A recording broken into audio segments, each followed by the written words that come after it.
Hello everyone, welcome to all of you on Utkarsh classes. दोस्तों, आज हम बात करने वाले हैं कि आखिरकार ये जो आरएएस प्रीलिम्स है उसे किस प्रकार से पार किया जाए, क्योंकि जैसा कि आप लोगों ने देखा होगा कि 2023 का जो आरएएस प्रीलिम्स था उसकी कट ऑफ 100 मार्क्स को छू गई है। जैसे यूपीएससी का प्रीलिम्स क्लियर करना बहुत टफ हो चुका है, बिल्कुल वैसे ही धीरे धीरे आरपीएससी आरएएस का प्रीलिम्स भी पास करना आसान नहीं रहा है। पहले एक जमाना हुआ करता था कि जब आरपीएससी आरएएस प्रीलिम्स की कट ऑफ मात्र 64 नंबर तक जाती थी, आराम से सिलेक्शन हो जाते थे लोगों के 60, 70, 75 नंबरों पर। बट अब जैसे कंपटीशन बढ़ता जा रहा है, स्टूडेंट्स अच्छी मेहनत कर रहे हैं और साथ ही साथ आरपीएससी के पेपर बनाने का स्तर बढ़ नहीं पा रहा है, इसीलिए कट ऑफ बढ़ रही है। और दोस्तों, अब आरएएस की तैयारी में कई अन्य सेवाओं के एग्ज़ाम देने वाले बच्चे भी आते हैं, जो कि कोई एसआई की तैयारी कर रहा है, कोई पटवारी की कर रहा है, और ऐसे काफ़ी सारे बच्चे होने की वजह से भी कट ऑफ बढ़ रही है। हालांकि ये बच्चे मेंस में अच्छा स्कोर नहीं कर पाते और इसीलिए मेंस की कट ऑफ गिरती जा रही है, परंतु प्रीलिम्स में ये लोग अच्छा स्कोर कर जाते हैं, इसीलिए प्रीलिम्स की कट ऑफ बढ़ रही है। तो प्रीलिम्स को पार करना अब एक चैलेंज हो गया है आरएएस में, और अगर आप सही रणनीति से आगे नहीं बढ़ोगे तो प्रीलिम्स पार करना और मुश्किल हो जाएगा। क्योंकि आज कट ऑफ 2023 प्रीलिम्स में 100 नंबर गई थी, तो कल को 110, 115 या 120 तक भी जा सकती है। और 120 नंबर यानी कि पूरे 60% मार्क्स, तो विशेष रणनीति से ही इसे पार किया जा सकता है। और पहले ऐसा होता था कि हम कुछ सेक्शंस को छोड़कर चले जाते थे तो भी प्रीलिम्स निकाल लेते थे, पर अब ऐसा कर पाना मुश्किल है। तो सबसे पहले हमें समझना होगा कि आखिरकार 2013 से लेकर 2023 तक आरएएस प्रीलिम्स का ट्रेंड क्या रहा है और उस ट्रेंड के अनुसार किस विषय पर कितना ध्यान देना चाहिए और आखिरकार तैयारी कैसे करनी चाहिए। क्योंकि उम्मीद है दोस्तों, जुलाई 2024 तक नोटिफिकेशन का अनाउंसमेंट हो जाएगा और अगर संभवतया एग्ज़ाम अक्टूबर नवंबर में हो सकता है, तो कम से कम हम माने तो जुलाई, अगस्त, सितंबर, अक्टूबर यानी कि 4 महीने हमारे पास प्रीलिम्स के लिए बचे हुए हैं। और अगर एग्ज़ाम पोस्टपोन्ड होता है तो फिर वो हमारे लिए और अच्छी बात होगी, बट अगर कम से कम समय भी माने तो भी 4 महीने प्रीलिम्स के लिए हैं। तो इसीलिए एक बेहतर रणनीति आप सभी के सामने मैं संतोष शर्मा लेकर प्रस्तुत हुआ हूं।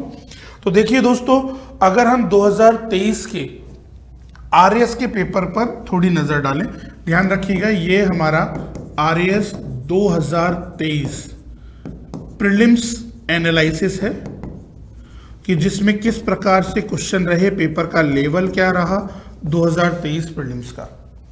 तो देखिए, करंट अफेयर्स के टोटल 22 प्रश्न यहां पर आए हैं 2023 प्रीलिम्स में, जिसमें से 9 क्वेश्चन बहुत इजी थे, 10 क्वेश्चन मॉडरेट थे और 3 क्वेश्चन टफ थे। तो देखो, ऑन एन एवरेज 20 से 22 प्रश्न ही करंट अफेयर के आते हैं और जनरली देखा गया है कि राजस्थान के 6 महीने के करंट अफेयर प्रीलिम्स में सफिशिएंट रहते हैं। तो अगर हमारा एग्जाम अक्टूबर नवंबर में भी होता है तो भी अगर आप मार्च अप्रैल से करंट अफेयर पढ़ रहे हो तो वह सफिशिएंट रहेगा। इंडियन आर्ट एंड कल्चर के 3 प्रश्न आए हैं, जिसमें से एक इजी था, 2 मॉडरेट लेवल के थे। प्राचीन कालीन भारत एंशिएंट इंडिया से 2 प्रश्न आए हैं, एक इजी और एक मॉडरेट। मिडाइवल इंडिया मध्यकालीन भारत से भी 2 प्रश्न हैं और मॉडर्न इंडिया से टोटल 5 प्रश्न हैं। तो मॉडर्न इंडिया से इजी 1 क्वेश्चन और मॉडरेट 4 क्वेश्चन। तो ओवरऑल अगर हम हिस्ट्री की बात करें तो 5 और 4 9 प्रश्न हमारे हिस्ट्री से आए हैं। तो 9 प्रश्न का वेटेज है हिस्ट्री का, और अगर 3 क्वेश्चन भी हम लगा लें इसमें तो टोटल आर्ट एंड कल्चर को भी मिला लो तो 12 प्रश्न हमारे हिस्ट्री के हैं। ध्यान रखिएगा, सबसे ज्यादा इंपोर्टेंट जो पोर्शन है हमारा वो हमेशा से आरएएस प्रीलिम्स में रहा है राजस्थान जीके, और राजस्थान जीके के 43 प्रश्न यहाँ पर हमें देखने को मिले। और ध्यान रखिएगा, आजकल के परिवेश में राजस्थान हिस्ट्री से कहीं ज़्यादा राजस्थान आर्ट एंड कल्चर के प्रश्न वेटेज रखते हैं। तो अगर आपको बच्चों प्रीलिम्स क्लियर करना है तो मैं आपको कहूँगा कि राजस्थान अच्छा होना चाहिए। Rajasthan history, geography, art and culture तीनों शानदार होना चाहिए, और राजस्थान पॉलिटी भी। तो राजस्थान जीके के अगर सारे प्रश्न मिला लिए जाएं तो 43 प्रश्न हैं, और टोटल हमारे पास 3 घंटे में 150 प्रश्न आते हैं। यानी कि ऑन एन एवरेज आप लगा सकते हो कि 1/3 हिस्सा सिर्फ राजस्थान कवर करता है। तो जिस भी बच्चे का राजस्थान अच्छा है, उसने करंट अफेयर्स पढ़ा हुआ है, उसके लिए ये प्रीलिम्स क्रैक करना बहुत आसान हो जाता है। और जो बच्चा राजस्थान में कमज़ोर है, करंट पर भी ज़्यादा ध्यान नहीं देता है, उसका प्रीलिम्स होना और मुश्किल हो जाता है। तो मेरा आप सभी से निवेदन रहेगा कि जो भी सिंसियरली 2024-25 आरएएस को देंगे, वो अपने राजस्थान पर पकड़ मजबूत कर लें।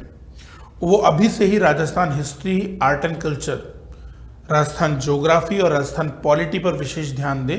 खासकर हिस्ट्री, आर्ट एंड कल्चर और ज्योग्राफी आपका अच्छा है तो पॉलिटी हमारा आपको काफ़ी आसान लगने वाला है। तो देखिए, राजस्थान कल्चर के यहाँ पर 7 प्रश्न थे, राजस्थान हिस्ट्री के 3 प्रश्न आए थे, और वर्ल्ड ज्योग्राफी से 3 प्रश्न थे हमारे, और इंडियन ज्योग्राफी से भी 3 प्रश्न। तो टोटल ज्योग्राफी के, इंडिया और वर्ल्ड के 6 प्रश्न आए थे। और हमारे जो बाकी राजस्थान ज्योग्राफी में काफ़ी प्रश्न चले गए हैं, जैसे कि 10 प्रश्न के अलावा जो लगभग 10-12 प्रश्न हैं वो राजस्थान ज्योग्राफी के हैं, और फिर राजस्थान पॉलिटी के भी है। तो टोटल प्रश्न हमारे राजस्थान के 43 थे। पॉलिटी के अंदर बात करें तो इंडियन पॉलिटी से जो प्रश्न है उनका नंबर था 7। तो टोटल अगर हम मान ले तो टोटल नंबर ऑफ क्वेश्चन जो है यहाँ पर टोटल 22 क्वेश्चन थे। टोटल 22 क्वेश्चन हुआ करते हैं पॉलिटी से, जिसमें इंडियन पॉलिटी भी है और राजस्थान पॉलिटी भी है। इकोनॉमिक्स के क्वेश्चन 17 हैं।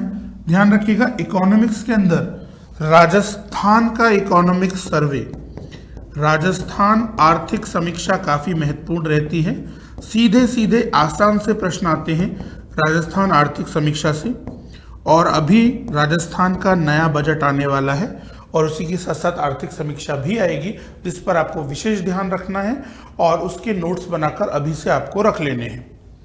बायोलॉजी से इस बार 7 प्रश्न आए थे, 2 प्रश्न फिजिक्स से आए थे, और केमिस्ट्री से कोई विशेष प्रश्न देखने को नहीं मिला। तो टोटल 9 प्रश्न जो थे हमारे साइंस से थे, और एनवायरनमेंट से 2 प्रश्न आए थे। कंप्यूटर से भी 2 प्रश्न। वैसे तो एनवायरनमेंट, इकोलॉजी, कंप्यूटर ये सब साइंस में ही आता है। तो टोटल हम मान ले तो 13 प्रश्न इस पूरे सेक्शन से थे। तो जो विज्ञान वाला पोर्शन है, जिसमें environment, ecology, computer, bio, physics, chemistry, technology सब आ जाता है, वो 13 प्रश्न का वेटेज रखता है। और मैथ्स के यहाँ पर हमारे 9 प्रश्न थे। तो ये वेटेज हमारा यहाँ पर रहा है। तो ओवरऑल आपको प्रश्न देखकर समझ में आ गया होगा 2023 का। 2023 में आप देख लो 43 प्रश्न आपके राजस्थान के हैं। करंट अफेयर्स के क्वेश्चन हैं आपके 22। तो 43 और 22 आप अगर लगाओगे तो टोटल हमारे 65 क्वेश्चन हो गए, और इसमें तुम पॉलिटी का तड़का लगा दो 22 क्वेश्चनों का, तो 22 क्वेश्चन हमारे यहाँ से हो गए। तो टोटल 65 और 22 हो जाते हैं हमारे 87 क्वेश्चन। और अगर 150 में से 87 भी तुम कर आओगे तो तुम्हें कोई नहीं रोक सकता। जबकि राजस्थान की आर्थिक समीक्षा भी कर ली तो 10 क्वेश्चन और मान लो। तो यानी कि मोटा मोटा हमें पिछले साल के पेपर से ये समझ में आया कि आपका राजस्थान अच्छा होना चाहिए, राजस्थान रिलेटेड करंट अफेयर्स अच्छे होने चाहिए, इसमें थोड़ा सा तड़का साइंस का लगा दो, और राजस्थान का इकोनॉमिक सर्वे कर लो। तुम्हें कोई नहीं रोक सकता प्रीलिम्स क्लियर करने से। और अगर हम 2023 के क्वेश्चन पेपर के अलावा दोस्तों बात करें आरएएस प्रीलिम्स 2021, 18, 16 और 13 की, तो भी आप थोड़ी सी यहाँ पर नजर डाल सकते हो। जैसे कि हिस्ट्री के 10 क्वेश्चन थे, फिर 9 क्वेश्चन आए, फिर 10 क्वेश्चन थे, और फिर 11 क्वेश्चन थे। तो जो इंडियन हिस्ट्री है वो लगभग 10-11 क्वेश्चन का वेटेज रखती है। तो ध्यान रखिएगा 10 से 12 प्रश्न हमारे हिस्ट्री के रहते हैं। राजस्थान हिस्ट्री के कभी 6 क्वेश्चन, कभी 7, कभी 10, कभी 6। राजस्थान आर्ट एंड कल्चर के कभी 10, कभी 5, कभी 6, कभी 8 ऐसे प्रश्न रहे। तो ओवरऑल राजस्थान हिस्ट्री और आर्ट एंड कल्चर को हम सम्मिलित रूप से देखें तो हमारे 10 से लेकर 18 प्रश्न तक इसमें हो सकते हैं। ज्योग्राफी के क्वेश्चन देखें तो आप वही 8-12, तो लगभग 8-10 क्वेश्चन इंडियन ज्योग्राफी के हो सकते हैं हमारे, 8 से 10 क्वेश्चन। राजस्थान ज्योग्राफी के क्वेश्चन बहुत आते हैं, 20-20 क्वेश्चन तक आ जाते हैं। तो ऑन एन एवरेज 12 से लेकर 20 क्वेश्चन तक भी राजस्थान ज्योग्राफी के प्रश्न आते हैं। इंडियन पॉलिटी के क्वेश्चन वही रहते हैं लगभग 10 से 15 तक, कभी कभार 18 हो जाते हैं, तो हम 10 से 18 प्रश्न ले लेते हैं। स्टेट पॉलिटी के क्वेश्चन भी 10 से 15 रहते हैं, तो 10 से 15 क्वेश्चन स्टेट पॉलिटी के। इकोनॉमी के जो टोटल क्वेश्चन रहते हैं इंडिया को मिला लें तो लगभग 18-20 प्रश्न, इंडिया और राजस्थान को मिला ले तो 18-20 प्रश्न हमारे इकोनॉमी के रहते हैं। साइंस के क्वेश्चन देखा जाए, साइंस और टेक्नोलॉजी दोनों को अगर मिला लिया जाए, एनवायरनमेंट और बायो इनको भी हम मिला लें तो देख लो 6 लगभग 20-22 क्वेश्चन।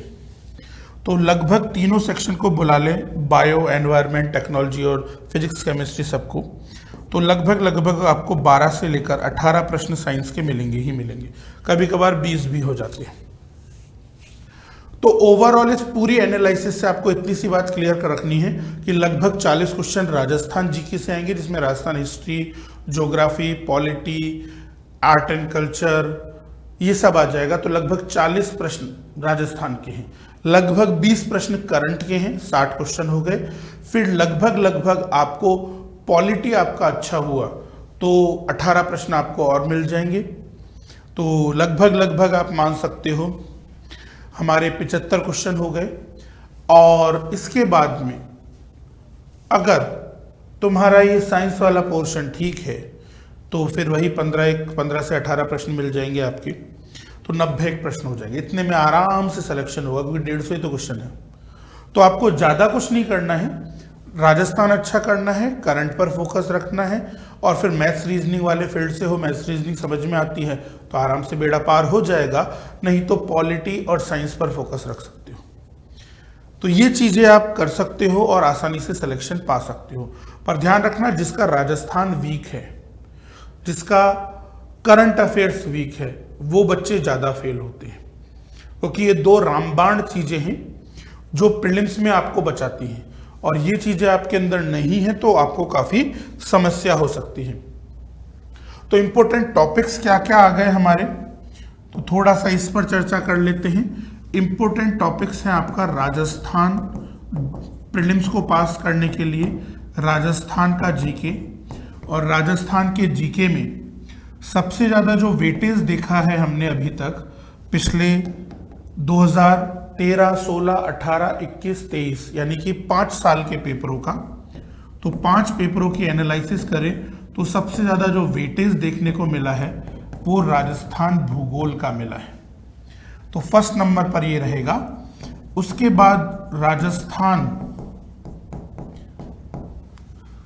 बाद हमारे राजस्थान कला संस्कृति के प्रश्न देखने को मिले हैं हमें सेकंड नंबर पर।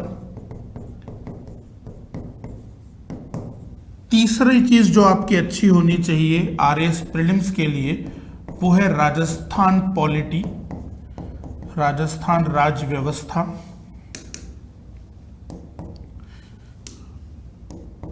देखो बच्चों, इनमें से थोड़ा बहुत ऊपर नीचे हो सकता है, पर जो एनालिसिस देखा हमने पिछले सालों के पेपर का उसके अकॉर्डिंग इंपॉर्टेंट है। फिर चौथे नंबर पर आपका राजस्थान इतिहास,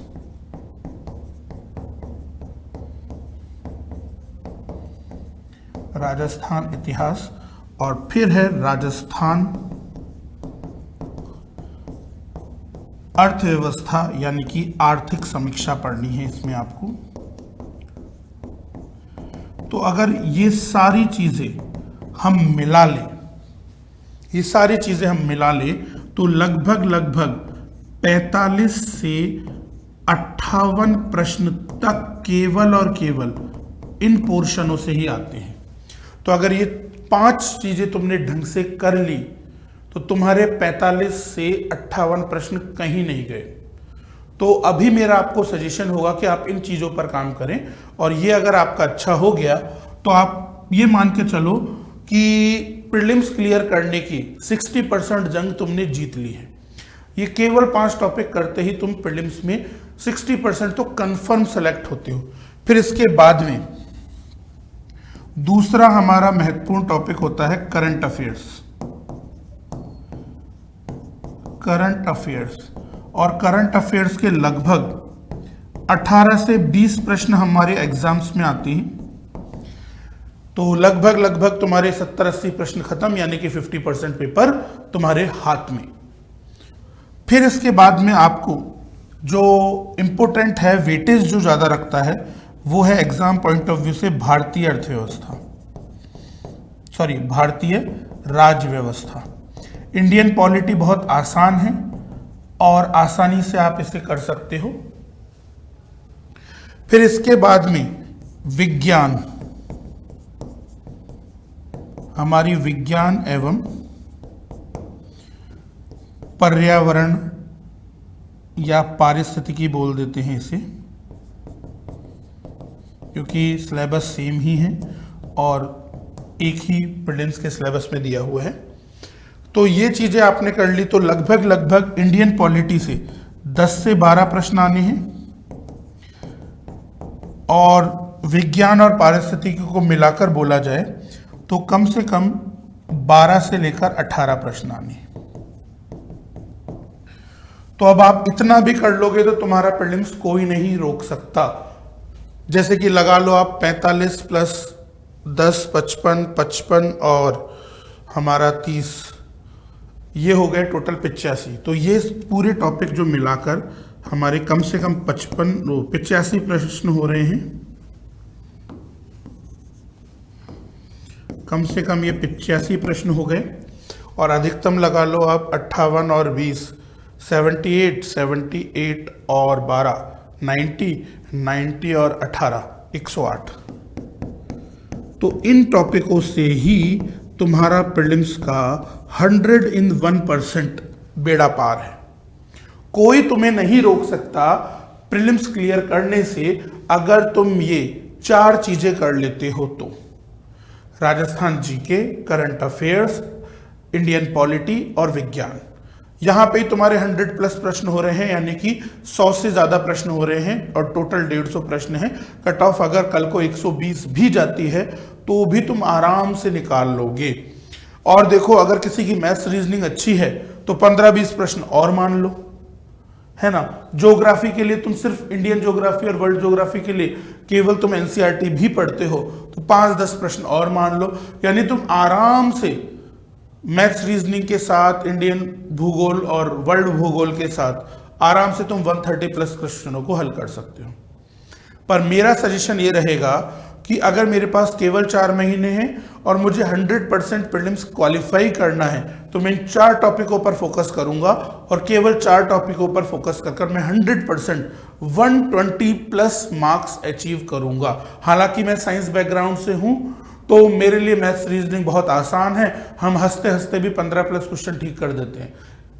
तो अगर कोई साइंस बैकग्राउंड से है तो उसको तो कोई नहीं रोक सकता, ये 4 चीजें ठीक कर ले प्लस 15 क्वेश्चन साइंस के और मान ले, वो क्या मैथ्स रीजनिंग के और मान ले, तो आराम से तुम 125 प्रश्न हल करोगे, जिसमें से 100 भी सही हुए तो तुम्हें कोई नहीं रोक सकता सिलेक्शन से। तो ये मोस्ट इंपॉर्टेंट टॉपिक है जिनको तुम इग्नोर नहीं कर सकते हो। इसके अलावा किसी को इग्नोर करना है तो करो, पर इनको तो करना ही करना है। तो ध्यान रखिएगा दोस्तों, ये वेटेज बहुत ध्यान रखिएगा, और किसी भी एग्जाम को क्रैक करने के लिए तुम्हें कहां बॉल हिट करनी है, कहां से कम समय में ज्यादा क्वेश्चन ठीक होंगे, वो पता होना चाहिए। और प्रीलिम्स अब केवल चीजों को ज्यादा मेहनत से पढ़कर सेलेक्ट होने का नहीं रहा, it is all about strategy. इसीलिए कई बच्चे देखोगे आप कि बहुत कम समय में 2-3 महीने पढ़े और उनका भी प्रीलिम्स निकल गया, और कई बच्चे 2-3 साल से पढ़ रहे हैं और फिर भी प्रीलिम्स नहीं निकल रहा, क्योंकि उनकी स्ट्रेटजी सही नहीं है। तो इन 4 टॉपिकों पर फोकस करो, और आराम से मैं आपको स्टाम्प पर लिखकर 200% गारंटी से कह सकता हूं कि आपका प्रीलिम्स निकल जाएगा। अगर ये पोर्शन आपने कर लिए तो आपको कोई नहीं रोक सकता, ये चीज ध्यान रखिएगा। अब देखो बच्चों, कई टॉपिक हैं जिनमें थोड़े से इंपॉर्टेंट चीजों पर तुम्हारा फोकस रहना चाहिए कि जब मैं राजस्थान इतिहास, कला, संस्कृति पढ़ूंगा तो किन किन चीजों पर फोकस रखूंगा। तो सबसे पहले ध्यान रखिएगा, जो इंपॉर्टेंट है वो है राजस्थान कला संस्कृति, और कला संस्कृति के अंदर हमारे मेले त्योहार, लोक संगीत, लोक नृत्य, ये इंपॉर्टेंट टॉपिक रहता है। इसी तरीके से हमारे संत और लोक देवता इंपॉर्टेंट टॉपिक रहते हैं जिन पे आपको फोकस करना है। यहाँ पर हमारी कलाएं, चित्रकलाएं और हस्तशिल्प, ये महत्वपूर्ण है। तो ये टॉपिक जहाँ जहाँ अंडरलाइन किए गए हैं उन पर ज़्यादा फोकस कीजिएगा, यहाँ से ज़्यादा प्रश्न आते हैं। फिर वहीं पर हमारे राजस्थान के अंदर राजस्थान इतिहास की महत्वपूर्ण घटनाएं जो हैं उसमें से आपको राजवंश और युद्धों के बारे में पता होना चाहिए। राजस्थान हिस्ट्री में राजवंशों में से युद्ध या फिर उसके कुछ परिणाम वगैरह जो होते हैं, इनसे प्रश्न आ जाता है। राजनीतिक एकीकरण काफी महत्वपूर्ण है, यहां से प्रश्न आता है। स्वतंत्रता आंदोलन और जनजागरण आपके क्लियर होने चाहिए। तो ये वो टॉपिक है जहां से आपको प्रश्न आने ही आने हैं, कोई नहीं रोक सकता, तो इन पर थोड़ा ज्यादा फोकस रखें। फिर भारत के इतिहास में हम बात करें तो हमारे भारत के इतिहास के अंदर कई चीजें हैं जिसमें से आप जैन धर्म, बौद्ध धर्म, इन पर थोड़ा सा फोकस रखिएगा। हमारे जो इतिहास में राजवंश हुए हैं उन टॉपिकों पर ज़्यादा फोकस रखिएगा। ज़्यादातर प्रशासनिक या सामाजिक व्यवस्थाओं से इतने प्रश्न देखे नहीं जाते आरएएस प्रीलिम्स में। आधुनिक भारत में आपको ध्यान रखना है दोस्तों कि गांधी जी के बाद का काल कौन सा है। तो हमारे गांधी जी जो आए थे 1915 के बाद से आधुनिक गतिविधियों पर 1947 तक की जो गतिविधियां हुई हैं इन पर जो ज्यादा आपको फोकस रखना है। साथ ही साथ आपको देश के एकीकरण, राष्ट्रीय एकीकरण पर थोड़ा फोकस रखना है, पुनर्गठन पर, और जो घटनाएं हुए हैं उनको एक दो बार आप ढंग से पढ़ोगे तो याद हो जाएंगे। फिर देखो, विश्व के भूगोल और भारत के भूगोल की बात करें तो विश्व के भूगोल के अंदर एक ना एक प्रश्न आपके औद्योगिक क्षेत्र से आता है कि कभी पूछ लिया जाता है कि कहाँ स्टील उत्पादन से संबंधित कोई क्षेत्र, या फिर कभी बंदरगाह हो के, तो एक क्वेश्चन औद्योगिक क्षेत्र का आएगा। अंतर्राष्ट्रीय जलमार्ग का एक छोटा सा चैप्टर है एनसीईआरटी का, उसे ध्यान रखिएगा। यहाँ पर पारिस्थितिकीय मुद्दे तो चले जाएंगे हमारे साइंस के अंदर ही, और भौतिक विशेषताओं के अंदर कई चीजें हैं जैसे कि एंडोमॉर्फिकी, इन सबको थोड़ा थोड़ा ध्यान रखिएगा। भारत के भूगोल में जो हमारे प्रश्न आते हैं वो एक तो खनिजों से थोड़ा सा ध्यान रखिएगा, और साथ ही साथ यहाँ पर भी हमारे औद्योगिक विकास संबंधित चीजें आपको पता होनी चाहिए। तो 11-12 की एनसीईआरटी और उत्कर्ष के नोट्स मोर देन इनफ है भूगोल में। राजस्थान भूगोल की अगर हम बात करें तो खनिजों का एक प्रश्न पक्का है, ठीक है। सिंचाई परियोजनाओं के 2 प्रश्न पक्के हैं। यहाँ पर हमारे प्राकृतिक संसाधन और भौतिक भूभाग, इनको भी थोड़ा सा ध्यान रखना है। फिर देखिए दोस्तों, राजस्थान की जो राज्य व्यवस्था है उसमें जनरली लोक नीति, विधिक अधिकार या नागरिक अधिकार पत्र, इनसे या तो प्रश्न आते ही नहीं है एग्जाम में, या फिर एक आध फैक्चुअल प्रश्न आता है। तो इस पर बहुत ज्यादा टाइम लगाने की आपको जरूरत नहीं होगी। आपको फोकस रखना है यहाँ पर, और खासकर ध्यान रखना कि जो भी आप राज्य विधानसभा के बारे में पढ़ो या फिर कोई आयोग पढ़ो, जैसे जस्ट फॉर एग्जांपल आप आरपीएससी पढ़ रहे हो, तो आरपीएससी में आपको पता होना चाहिए कि कब गठन हुआ, पहला चेयरमैन कौन था, अभी वर्तमान में कौन है। तो मेनली फैक्चुअल डेटा पर यहाँ फोकस करना है, क्योंकि अक्सर आरएएस प्रीलिम्स में पॉलिटी में फैक्चुअल चीजें पूछी जाती हैं कि प्रथम अध्यक्ष के बारे में कई बार पूछा गया है। तो जब भी आयोग वगैरह पढ़ो तो उस पर थोड़ा फोकस रखिएगा। बाकी इंडियन पॉलिटी आपके लक्ष्मीकांत से हो ही जाएगी, थोड़ा सा उस पर ध्यान रखिएगा, ज्यादा इसमें बहुत डिटेल में नहीं जाना है। और हाँ, इकोनॉमिक सर्वे बहुत महत्वपूर्ण है। इकोनॉमिक्स में हमारे बहुत ज्यादा डीप में आपको जाने की जरूरत नहीं है। ई कॉमर्स से कोई क्वेश्चन नहीं आता है अक्सर, हमारी केवल आपको मौद्रिक और राजकोषीय नीतियां ध्यान रखनी है, और दूसरा बजट पर थोड़ा सा फोकस करना है। लेखांकन से भी अक्सर कोई प्रश्न प्रीलिम्स में नहीं आता है। तो ये 2 टॉपिक इंपॉर्टेंट है, पर ध्यान रखना, इंडियन इकोनॉमिक सर्वे, भारतीय आर्थिक समीक्षा और राजस्थान की आर्थिक समीक्षा दोनों ही महत्वपूर्ण है। खासकर राजस्थान की आर्थिक समीक्षा को तो बिल्कुल घोट लो, क्योंकि राजस्थान की आर्थिक समीक्षा से सीधे 10+ प्रश्न मिलेंगे और कम से कम 2-3 प्रश्न इंडियन इकोनॉमिक सर्वे से भी मिलेंगे। पूरा इंडियन इकोनॉमिक सर्वे आपको पढ़ने की जरूरत नहीं है, परंतु भारतीय आर्थिक समीक्षा का जो सारांश आता है वो जरूर आपको पढ़ना है, तो ये चीज ध्यान रखिएगा, ठीक है। और स्कीम्स जरूर ध्यान रखें, राजस्थान की स्कीम्स से काफी प्रश्न आ जाते हैं, कम से कम 4-5 प्रश्न आपको योजनाओं से, कल्याणकारी योजनाओं से देखने को मिलेगा। तो जितने भी राजस्थान राज्य की कल्याणकारी योजनाएं हैं वो इकोनॉमिक सर्वे में भी दिए होंगी। साथ साथ हमारी जो DIPR की वेबसाइट है उससे अपने आप को अपडेट कीजिए और डेफिनेटली वहां से आपको चीजें मिलेंगी। विज्ञान प्रौद्योगिकी में तो देखो दोस्तों, आपको बेसिक्स तो क्लियर होनी चाहिए, और विज्ञान और प्रौद्योगिकी के अंदर जो हमारा ये मानव शरीर, आहार, पोषण और देखभाल वाला टॉपिक है, यहां से ज्यादा प्रश्न आते हैं प्रीलिम्स के अंदर।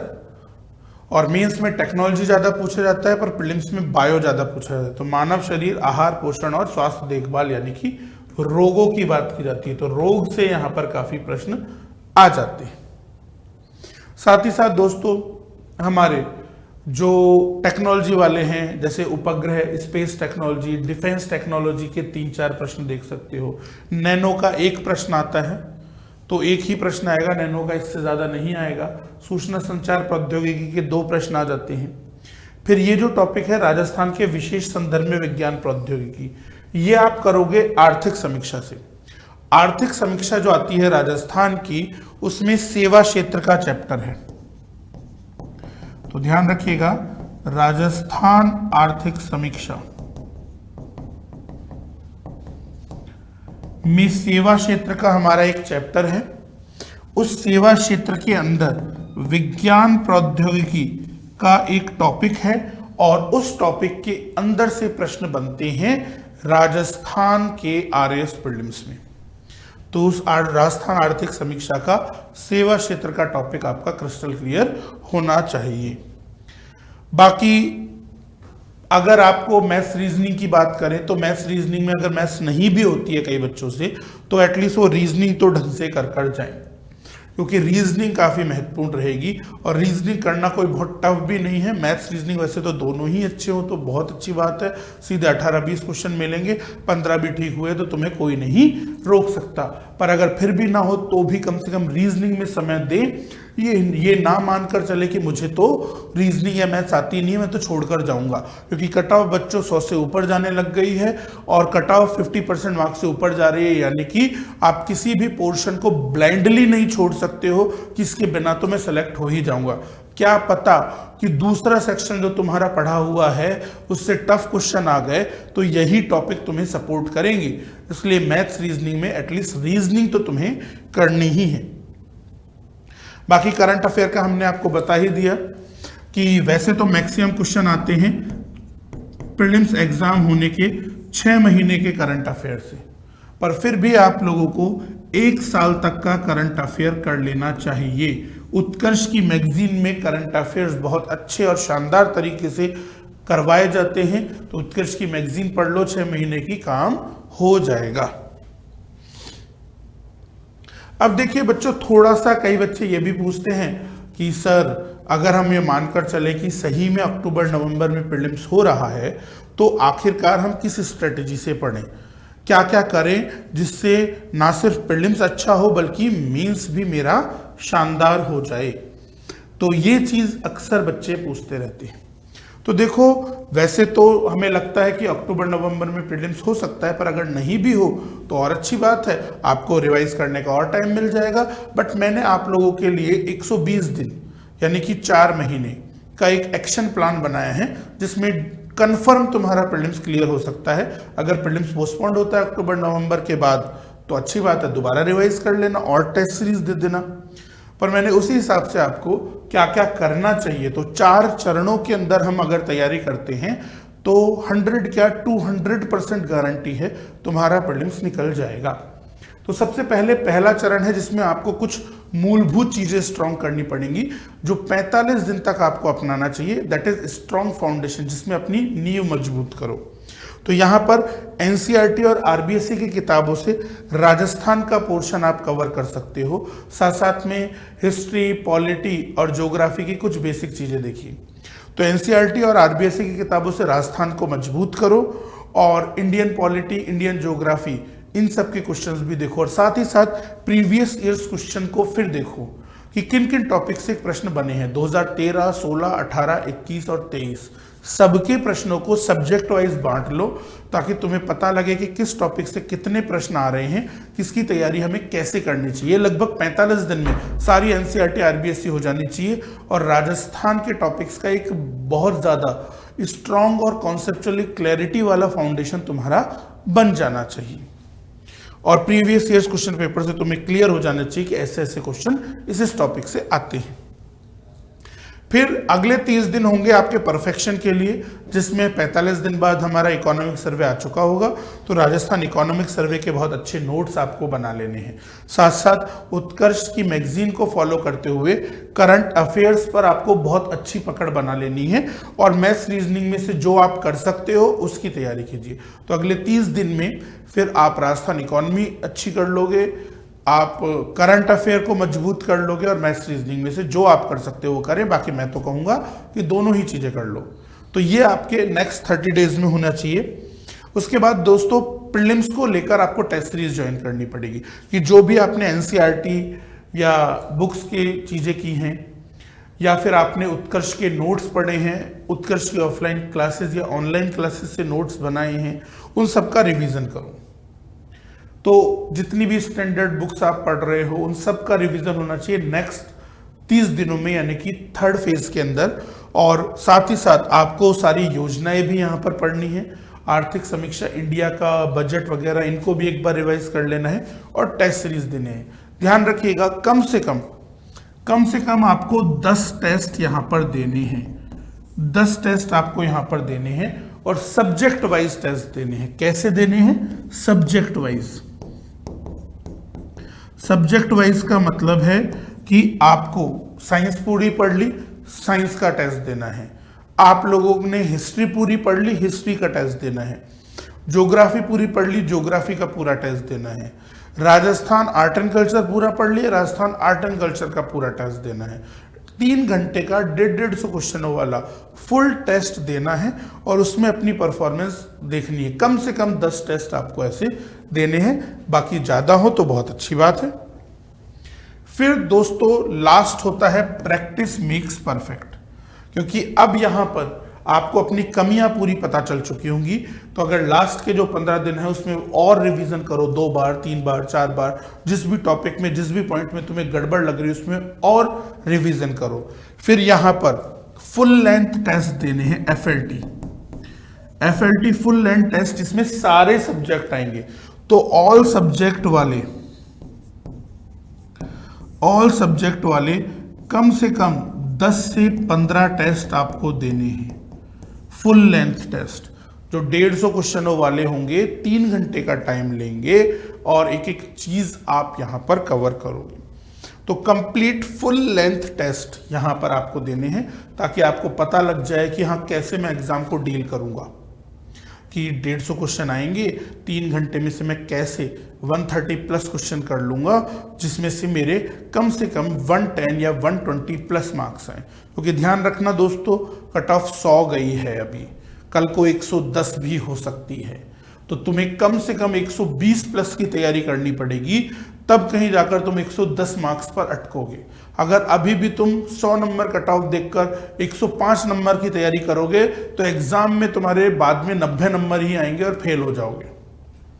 तो इसीलिए तुम्हें कम से कम 120 प्लस मार्क्स की तैयारी करनी पड़ेगी, तब तुम 110 के आसपास अटकोगे और फिर आसानी से प्रीलिम्स क्लियर कर जाओगे। हालांकि पेपर टफ आएगा तो कट ऑफ कम भी जा सकती है, और इस साल हमें लग रहा है कि एग्जामिनर बदलेंगे क्योंकि गवर्नमेंट बदली है, पेपर का लेवल बदलेगा और पेपर का लेवल पिछले साल के पेपर के लेवल से अच्छा होगा। और पेपर का लेवल का अच्छा होगा तो हमें लगता है, पर्सनली मेरा मानना है, कट ऑफ बढ़ेगी नहीं, इस बार कम होगी। चाहे 5 नंबर ही कट ऑफ कम हो, कम होगी, परंतु हम मानकर चल रहे हैं कि कट ऑफ बढ़ भी जाती है तो भी हमारे 120 प्लस आ जाएं, तो उस हिसाब से काम करेंगे। साथ साथ ध्यान रखना बच्चों, लास्ट के 15 दिनों में करंट अफेयर्स को एड ऑन करना है, क्योंकि अक्सर देखा गया है कि जब भी प्रीलिम्स का एग्जाम होता है उससे जस्ट 1 महीने पहले के करंट अफेयर से बहुत क्वेश्चन आते हैं। कई बार तो ऐसा होता है कि राजस्थान करंट अफेयर्स में एग्जाम से जस्ट 1 महीने पहले की करंट अफेयर से 10-10 क्वेश्चन आ गए, और ये अक्सर उन बच्चों के साथ धोखा हो जाता है जो लास्ट टाइम पर करंट अफेयर्स को रिवाइज नहीं करते। तो इसीलिए आपको लास्ट टाइम पर फिर करंट अफेयर को रिवाइज करना बहुत जरूरी है। तो ध्यान रखिएगा, लास्ट टाइम आपका करंट अफेयर फिर मजबूत हो, इसलिए लास्ट के 15 दिनों में फिर करंट को करना है।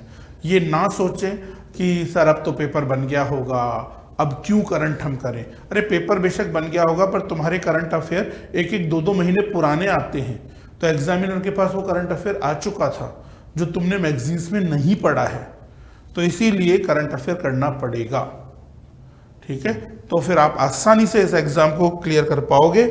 और ध्यान रखना दोस्तों, प्रैक्टिस पंच में फुल टेस्ट बिल्कुल ना भूलें, रिवाइज फुल टेस्ट दें, अपनी कमियां ढूंढें, फिर वापस रिवीजन दें, उन कमियों को दूर करें, फिर दोबारा फुल टेस्ट दें, फिर दोबारा कुछ कमियां जानें और फिर फुल टेस्ट दें। ये चीजें चलती चलती रहनी चाहिए। और प्रीलिम्स में सिलेक्शन का केवल मैं एक ही मूल मंत्र यहां पर आपको देना चाहूंगा, और वह मूल मंत्र है हमारा लर्न, रिवाइज एंड प्रैक्टिस। तो हमारा केवल एक ही मूल मंत्र है, लर्न, रिवाइज एंड प्रैक्टिस, कि बार बार चीजों को याद करो, समझो, फिर प्रॉपर रिवाइज करो और फिर प्रैक्टिस करो। ध्यान रखना दोस्तों, ज्यादा किताबें, कंटेंट नहीं बढ़ाना है आप लोगों को, क्योंकि अगर तुम ज्यादा किताबें और कंटेंट बढ़ाओगे तो कंटेंट तुम्हारा ऐसा हो जाएगा, फिर रिवीजन ऐसा होगा, फिर टेस्ट ऐसे होंगे और फिर रिजल्ट खत्म। सिलेक्शन का सही फंडा है कंटेंट और किताबें बहुत अच्छी हो, बहुत कम हो। कहते हैं ना कि जीवन में दोस्त और किताबें कम होनी चाहिए, अच्छी होनी चाहिए, तो बिल्कुल कंटेंट हो इतना कम और शानदार, रिवीजन करो इतना कम से कम। किसी भी कंटेंट का अगर तुम 5 बार रिवीजन नहीं कर पा रहे हो तो पढ़ो ही मत, क्योंकि पढ़ने का कोई फायदा नहीं है अगर तुम इसको रिवाइज नहीं कर पा रहे। तो कंटेंट हो इतना, रिवीजन हो कम से कम 5 बार इतना, और टेस्ट हो इतना, फिर सिलेक्शन तुम्हारी उम्मीद से ज्यादा आसान होगा। तुम सोचोगे कि टॉप 100 आऊं, तुम टॉप 10 में आ जाओगे। सिंपल सा फंडा है, कंटेंट लिमिटेड हो, रिवीजन कम से कम 5 से 8 बार हो, टेस्ट उसी टॉपिक पर कम से कम 8-10 बार हो, 10 बार 15 बार टेस्ट हो सेम टॉपिक पर। 101% क्या 200% तुम सेलेक्ट हो जाओगे, ना सिर्फ प्रीलिम्स में बल्कि यही फंडा अपना लिया तो मेंस में भी टॉप 10 में आ जाओगे। पर ये करना पड़ेगा तुमको।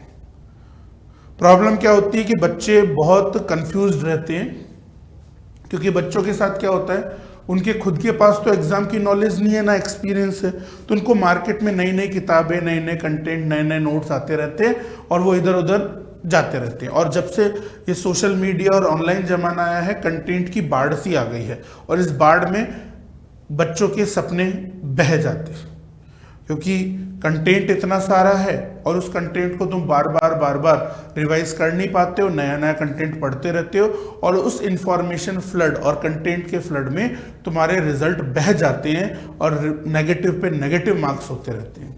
तो इसीलिए रिवीजन जिसका तुम 5 से 8 बार नहीं कर पाओ, वो चीज पढ़नी ही नहीं है। तो ये चीज ध्यान रखिएगा। तो दोस्तों, इसी के साथ मैं आप सभी से विदा लेना चाहूंगा। होप सो आप सभी को कैसे पढ़ना है, क्या पढ़ना है, कैसे प्रीवियस ईयर्स क्वेश्चन रहे, सब समझ में आया होगा। धन्यवाद आप सभी का। Thank you to all of you. Happy learning to all of you and Jai Hind, जय भारत।